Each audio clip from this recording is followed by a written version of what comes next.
साल की शुरुआत से बाजार में कुछ खास एक्शन नहीं दिखा है। महंगाई की टेंशन, बढ़ती ब्याज दरें और ग्लोबल मंदी की आशंकाओं के चलते इसकी चाल सुस्त ही रही है। अब बजट से बाजार रिलीफ रैली की उम्मीद कर रहा है। वित्त मंत्री के पिटारे से क्या क्या सौगातें निकलेंगी ये तो फिलहाल नहीं कहा जा सकता, लेकिन बजट से बड़ी उम्मीदों के चलते कुछ पॉकेट्स में हलचल बढ़ने लगेगी। इंफ्रा, केपेक्स, मैन्युफैक्चरिंग, बैंकिंग जैसे हॉट थीम्स और बाजार की नजरें हैं। इसलिए इस खास शो में हम वैसे सेक्टरों और शेयरों पर फोकस करेंगे जहां बजट तक बम्पर कमाई के मौके मिल सकते हैं। तो चलिए अपने खास मेहमानों से जानते हैं क्या है उनकी बिग बजट बेट्स।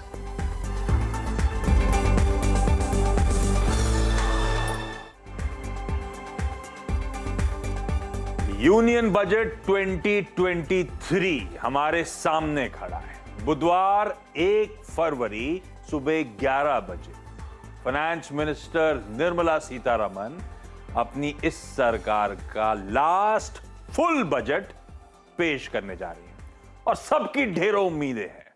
महंगाई की मार झेल रहे आम आदमी, मिडिल क्लास, इनकी एक्सपेक्टेशंस, हम सबकी एक्सपेक्टेशंस कि इस बजट में हमारी जेब में कुछ आएगा। जेब में कुछ आएगा छोड़िए, जेब में जो है वो रुक जाएगा कुछ बहुत। कॉर्पोरेट्स चाहते हैं कि उनकी कंपनी, उनके सेक्टर के लिए ज्यादा एलोकेशंस मिलें, ज्यादा इंसेंटिव्स मिलें, वगैरह वगैरह। और बाजार हमेशा की तरह चाहता है कि इस बार बजट में ग्रोथ को एक बढ़िया पुश मिले। बाजार चाहता है ग्रोथ के पुश के साथ साथ वो फिजिकल कंसोलिडेशन के पाथ पे भी हम जस के तस टिके रहें। और इस बार तो बाजार ये भी चाहता है कि कैपिटल गेन्स टैक्स के बारे में कुछ बोले ही ना तो अच्छा।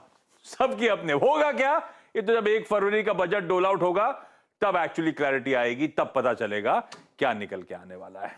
लेकिन आज हम करने क्या वाले हैं, क्या हो सकता है, क्या लाइकलीहुड्स हैं, क्या प्रोबेबिलिटीज हैं इस बजट में, और उसको देखते हुए कौन से सबसे बेहतरीन स्टॉक्स हैं जिस पे हम और आप दाव लगा सकते हैं। लीड इन में लिखा हुआ था बजट तक का कोई आइडिया नहीं है। तो फंडामेंटली स्ट्रॉन्ग कंपनीज हों तो वैसे भी पोर्टफोलियो में रखने लायक हैं, और बजट का एक एडिट तड़का उनके फेवर में आ जाए तो बात ही क्या है। मदद करने के लिए जियोजीत फाइनेंशियल सर्विसेज के गौरांग शाह, मार्केट एक्सपर्ट सुदीप बंदोपाध्याय, हिमांग जानी साहब मोतीलाल ओसवाल फाइनेंशियल सर्विसेज से, संजीव होता साहब आपको आपकी स्क्रीन पर नजर आएंगे शेर खान बाय बीएनपी पारिवार से, पार्थिव शाह नजर आएंगे आपको ट्रेकॉम से, ओम कैपिटल के राजेश अग्रवाल हैं। सबके सब एक साथ जुड़ते हुए हमारी इस बिग बजट बेट्स में मदद करने के लिए आप सबका स्वागत है। गौरांग सर, आमतौर पे बजट के लिए हम सब कहते हैं नॉन इवेंट होता है, क्योंकि और लॉजिकल भी था। ज्यादातर इनडायरेक्ट टैक्सेस जो है वो यूनिवर्सल जीएसटी के दायरे में आ गए हैं। आधा तड़का तो बजट का वैसे ही चला गया, और आजकल ऑफ बजट के तौर पे कई सारे अनाउंसमेंट्स वैसे ही हो जाते हैं। पर इस बार क्योंकि last full budget general election से पहले, इस बार थोड़े से एंटिसिपेशन, इस बार थोड़ी एक्सपेक्टेशन, सब कुछ थोड़ा माउंट हो रहा है। इस बार के बजट की अहमियत बढ़ रही है गौरांग सर, है ना? धन्यवाद आशीष जी आपका, और आप सभी को शुभ दिन हमारे तरफ से। तो आखिरी बजट होगा, ये तो हकीकत है, और शायद इससे थोड़ी बहुत उम्मीद जग सकती है, लेकिन वो उम्मीद जो हम लेकर के चल रहे हैं वो सीमित दायरे में हो तो अच्छा है। और हमें तो लग रहा है कि विकास को लेकर के, रोजगार को लेकर के, आने वाले समय में टैक्स को लेकर के जो दिक्कतें उसको दूर करके, जो फॉरेन डायरेक्ट इन्वेस्टमेंट हमारे देश में आना है उसको लेकर के ज्यादातर घोषणाएं हो, वो मेरे ख्याल से आने वाले भविष्य के लिए ज्यादा उचित होगा। क्योंकि अक्सर हम देखते हैं कि ज्यादातर पॉपुलिस्ट बजट आता है तो कुछ समय तक वो उम्मीद बना करके रहता है, लेकिन फिर धराशायी हो जाता है। हिमांग सर, ये फाइनल फुल बजट वो 2024 के समर जनरल इलेक्शन से पहले आम तौर पे होता है, और इस बार एक्सपेक्ट करूं, या आप लोग मोतीलाल ओसवाल में मान के चल रहे हो, थोड़ा सा पॉपुलिज्म का at least overdose? Good afternoon Ashish ji. Definitely एक कंसर्न है मार्केट में कि जनरल इलेक्शन के पहले टिपिकली जो पॉलिटिकल एक रहता है माइंडसेट कि थोड़े से ज्यादा जो स्मॉलर जो जो बिलो पॉवर्टी है या जो थोड़े से लोअर कैटेगरी के जो लोग हैं उनके लिए कुछ ना कुछ ऐसी घोषणाएं कर दी जाए जिससे कारण थोड़ा सा पॉलिटिकली भी बेनिफिट मिले। और अभी के माहौल में जबकि ऑलरेडी जो इन्फ्लेशन का कंसर्न है वो अभी गया नहीं है और इंटरेस्ट रेट्स भी लगभग 150 से 200 बेसिस पॉइंट बढ़े हुए हैं, तो ये एक कंसर्न जरूर रहेगा। ऑल्सो एक और भी फैक्टर है कि पिछले 2 साल में अगर आप देखें तो फिस्कल डेफिसिट के ऊपर इतना ज्यादा कंसर्न अभी रहा ही नहीं, कोई ज्यादा बात भी नहीं करता है। उनको सिर्फ एक केपेक्स और जो ओवरऑल एलोकेशन है वो अग्रेसिवली पुश करना है। तो अगर दोनों चीज में अगर थोड़ा सा कॉम्प्रोमाइज हो जाता है तो उसकी एक नेगेटिव इम्पैक्ट इवेंचुअली देखने को मिल सकती है, तो ये डेफिनेटली एक कंसर्न रहेगा। ये पार्थिव, ये कहते हैं अहमदाबाद वालों को थोड़ी ज्यादा बाजार की समझ और जानकारी रहती है। ये कैपिटल गेन्स में कुछ होने वाला है इस बार? क्या टिंकरिंग विंकरिंग की तैयारी हो रही है क्या? देखिए आशीष जी, एक्चुअली जिस तरह से चैटर है कि आगे जाते उनको कैपिटल गेन टैक्स हर एक एसेट क्लास का रैशनलाइज करना है, तो उस लिहाज से इफ नॉट दिस टाइम, आने वाले सालों में तो ये आने वाला है। और if I recollect properly, Jaitley ji ने भी एक बार जब इनिशियली इंट्रोड्यूस किया था तब बोला था कि फ्यूचर रोड मैप यही होगा कि हर एक सेक्टर में हम लोग इन्वेस्टर्स को लॉन्ग टर्म इन्वेस्टमेंट के लिए इंसेंटिवाइज करें, और उस लिहाज से अगर कैपिटल गेन टैक्स बढ़ाते भी है तो हम लोग इंडेक्सेशन का फायदा देंगे। नो डाउट उनके लिए फायदा है, हमारे लिए शायद इतना फायदा नहीं हो, लेकिन ये चीज ऐसी है कि इस बार आए या नेक्स्ट टाइम आए, आई थिंक रोड मैप तो सेट कर ही दिया है। देखने आए। अच्छा, जिस तरह से नैरेटिव क्रिएट हो रहा है, कैपिटल गेन्स टैक्स कोई छेड़छाड़, तमाम जगह कवरेज होना शुरू, बातचीत होना शुरू, कैपिटल गेन्स टैक्स की हिस्ट्री समझाना शुरू, कब से हुआ, कैसे हुआ, उसके बाद अगर कुछ नहीं बोली वित्त मंत्री साहिबा, कैपिटल गेन्स वर्ड का इस्तेमाल ही नहीं करा ना, तो वैसे ही सबके लिए बड़ा पॉजिटिव हो जाएगा बजट। ऐसा हो गया मूड माहौल। राजेश सर, बेसिकली हम वहीं पे आ गए लौट के। ये स्पेंडिंग प्रायोरिटीज और फिस्कल प्रूडेंस के बीच में कैसे मैथ बैठेगा, वो टाइट रोप वॉक कैसे करेंगे एफएम साहिबा, उस पर ही हमें जज करना है इस बजट को, है ना राजेश सर? आंसर यही है। बिल्कुल सही कहा आशीष जी आपने। हालात ऐसे बन गए हैं कि हम ये चाहते हैं कि वित्त मंत्री साहिबा हमें ये भी दे दे, वो भी दे दे, सब कुछ दे दें, और फिस्कल डेफिसिट में भी कोई खास नेगेटिव इन्वायरमेंट ना बने। तो हालात ऐसे बन गए हैं कि उनको धोनी की तरह बैटिंग भी करनी पड़ेगी और शोएब अख्तर की तरह बॉलिंग भी करनी पड़ेगी। तो बहुत टाइट रोप वॉकिंग बिल्कुल है उनके लिए।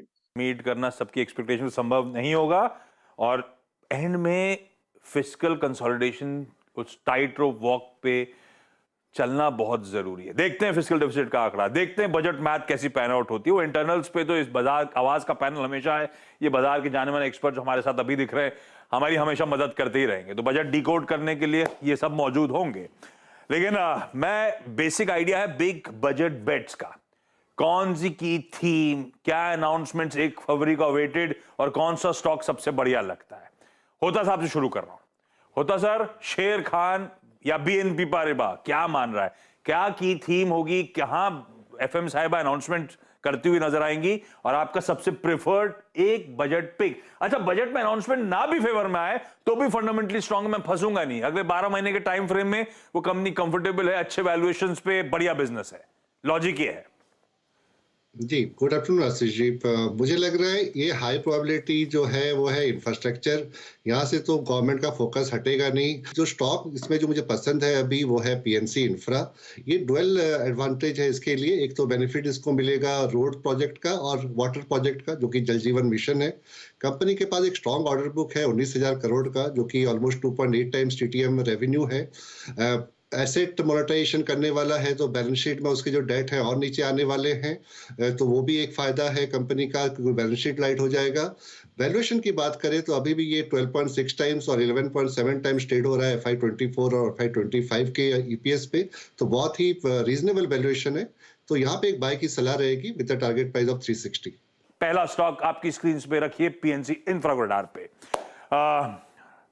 राजेश सर, ओम कैपिटल, कौन सा स्टॉक, कौन सी थीम, कहां नजर है आपकी, क्या लग रहा है? आशीष जी, अभी अभी आपने कहा कि इंफ्रास्ट्रक्चर और रेलवेज दो मेन थीम हो सकती है, तो हम रेलवे से ही जुड़े हुआ स्टॉक लेना चाहेंगे। अगर देखा जाए तो हम मैसिव इन्वेस्टमेंट एक्सपेक्ट कर रहे हैं जो रेलवेज में आ सकता है। Focus rolling stock, metro railways, ये सब में होगा। हमने कल ही सुना मुंबई में नई मेट्रो का उद्घाटन हुआ है। और इस सारी कामयाब में हमें ऐसा लगता है कि वैगन्स के नए ऑर्डर निकल कर आएंगे। और टीटागढ़ वैगन्स लिमिटेड, जो TWL के नाम से जानी जाती है आजकल, वो प्राइवेट सेक्टर की सबसे बड़ी वैगन मैन्युफैक्चरिंग कंपनी है। 8400 वैगन्स की उनकी कैपेसिटी है, जो कि 12,000 अगले 2 साल में हो जाएगी। प्रेजेंस न केवल भारत में बल्कि इटली में है और अफ्रीका, यूरोप में एक्सपैंड करने की बात कर रहे हैं। पिछले दिनों उन्होंने 7800 करोड़ का इंडियन रेलवे से 24,000 वैगन्स का ऑर्डर मिला था। पुणे मेट्रो का प्रोजेक्ट उन्हें मिला हुआ है। इस वक्त 11,000 करोड़ की ऑर्डर बुक है। और इसके अलावा शिप बिल्डिंग, ब्रिजेस और डिफेंस में भी उनकी पहुंच बनी हुई है। 1,000 करोड़ के ब्राउनफील्ड एक्सपेंशन की बात कर रहे हैं।